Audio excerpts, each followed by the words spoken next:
2022 is well underway, and no doubt there are still plenty of big releases yet to be announced. That said, there are still plenty of great games we already know of, and it looks like almost all of them are coming out next month in February. Even if I somehow manage to scrape together the cash to buy them all at launch, I'm seriously going to struggle to find the time to play them all. Honestly, there really is something for everyone next month, so let's take a look at the great looking games set to be released. So on the 1st of February we have Life is Strange Remastered Collection. If you missed out on this series back when it originally came out, then I urge you to check this out. First released at a time when episodic games were all the rage, primarily thanks to Telltale's The Walking Dead series, Square Enix suddenly came along and showed the world they could do it just as well. I'll be honest, the idea of playing what looked like a high school drama series wasn't too appealing to me at first, but I quickly realised Life is Strange is so much more.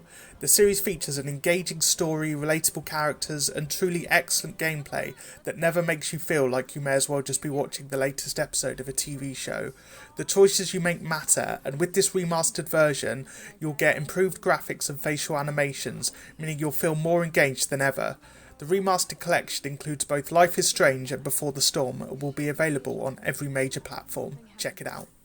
Next up we have Dying Light Stay Human, which is the sequel to the excellent 2015 game of the same name. Set 20 years after the original story, so no worries if you didn't play the first one, Stay Human throws you into a vast open city where you can use parkour skills to stay one step ahead of the zombie horde, as well as the various human factions that may or may not want you dead. The game boasts over 3,000 unique parkour animations, meaning movement should feel totally organic. Players can explore the city to find crafting items and blueprints that will allow them to create powerful weapons with which to fight. Like in the first game, zombies are more subdued during the day, but at night become much faster and more deadly. A big emphasis has been put on player choice, and the devs have made it clear that player actions will have a noticeable impact on the city and the factions that inhabit it, for better or for worse. If that wasn't enough, the game will feature 4-player co-op multiplayer, and given how much the support devs gave the original game, I think this will be one we'll be playing for years to come. Dying Light 2 Stay Human is set to be released on February 4th for all major platforms. Our first indie game on the list comes in the form of Ollie Ollie World. If you missed out the first two Ollie Ollie games, they were excellent skating indie games that required perfect timing as you shredded your way across 2D levels that became increasingly difficult. As someone who's been waiting for Skate 4 for years now, they scratched my skating itch and I'm 100% on board, no pun intended, for Ollie Ollie World. Now switched to a somewhat 3D perspective, the third game takes players to the awesomely named world of Radlandia, where you can interact with NPCs, take on quests, and solve all the land's problems with the power of your board. I'm a big fan of the new hand-drawn animation style, and the levels will even include branching paths to encourage replayability. If the learning curve of the past two games put you off, the devs have stated that with the third game, they want to be more encouraging to new players, while also retaining the need to play with skill. Ollie Ollie World is set to be released on February 8th for all major platforms. Another game that will come out on February 8th is Sifu, a beat-em-up action game set in urban China that follows a kung fu student on a quest to take revenge on 5 assassins who murdered his family, but there's a twist. Our protagonist wields a magical talisman that will revive him if he's killed, but the catch is that he ages a number of years each time he comes back, eventually dying permanently if the talisman runs out of magic.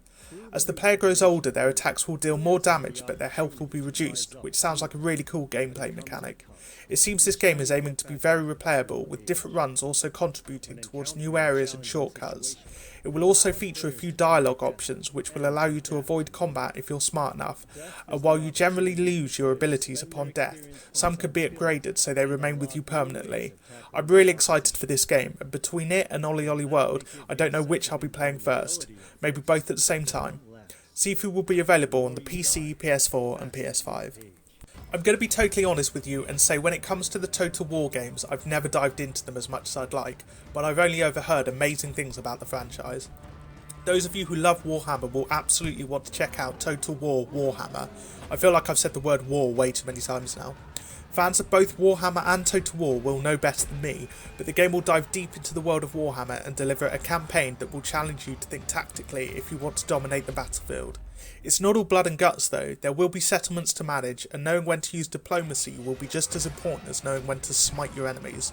Honestly, if you're a fan of either franchises, then you owe it to yourself to go and check this one out, and I definitely plan to take the plunge and discover both Total War and Warhammer.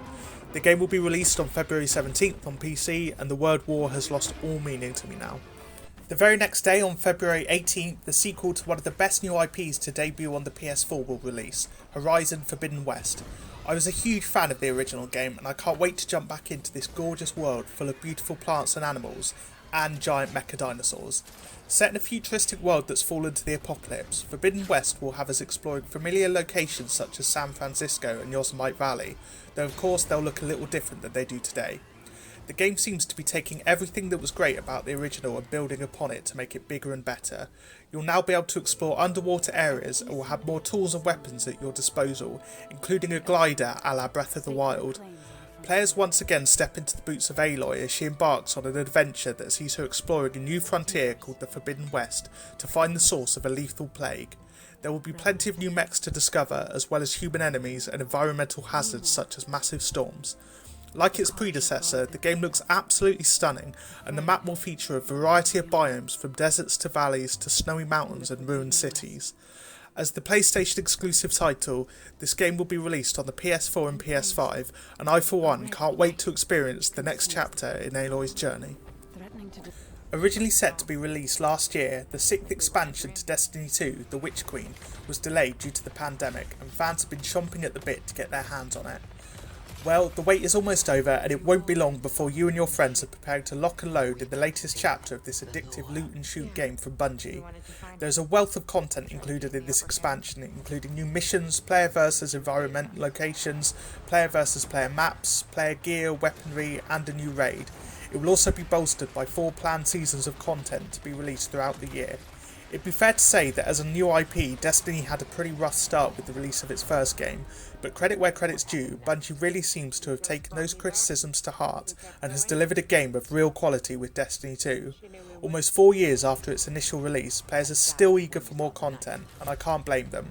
The Witch Queen will be released on February 22nd for all major platforms excluding the Switch. Last but not least, for the major February releases, we have perhaps the most anticipated, Elden Ring.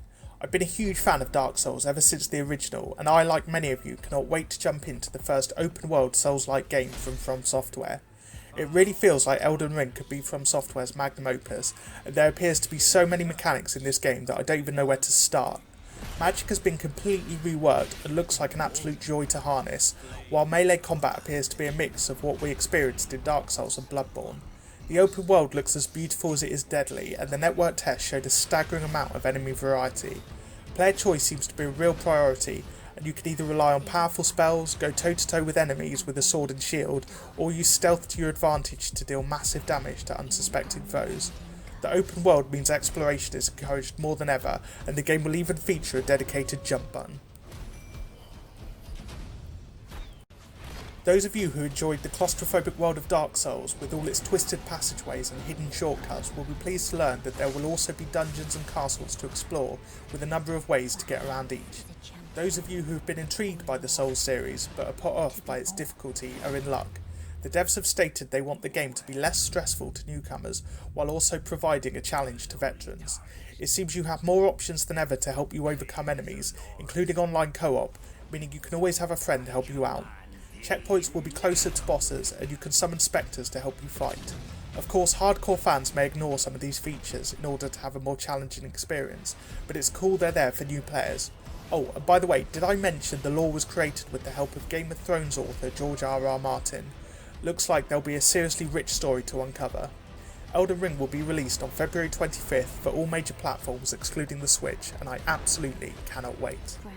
There you have it, there are the major releases of next month, but that's still not all. I want to give a shout out to a few other games that will also be released in February. Nintendo fans who've looked longingly at the Kingdom Hearts series will be able to play the games thanks to the individual release of all 3 Kingdom Hearts games on the Switch on February 10th. That's certainly going to take a while to get through, but it's not all. The 17th will see the release of the Assassin's Creed Ezio Collection on the Switch as well, meaning Nintendo players will be able to experience the Ezio trilogy for the first time. I'd be the first to admit that the Assassin's Creed franchise can be pretty hit or miss, but it was at its best during the Ezio trilogy, and if you've any interest in the series, then this is the perfect time to jump in. Finally, for racing fans, we have Grid Legends, which looks like a must-buy for any and all petrol heads. The game will feature real-life circuits and will also allow you to race in cities such as London, Paris and San Francisco. There are over 100 cars available to race, and for the first time you'll be able to create custom races with your choice of routes, obstacles, vehicle restrictions and rules. The game even features a campaign mode inspired by Netflix's documentary Formula 1 Drive to Survive. If you're into cars, then you'll want to get this one for sure. It's available on all major platforms minus the Switch on February 25th. Seriously, my wallet is going to be so light come March. I think this February has more awesome releases than the whole of last year. Let me know what games you're most excited for in the comments, and if this video helped you decide what you're going to buy, then please give it a like and consider subscribing to my channel. That really helps me out. Enjoy, my friends. Happy gaming.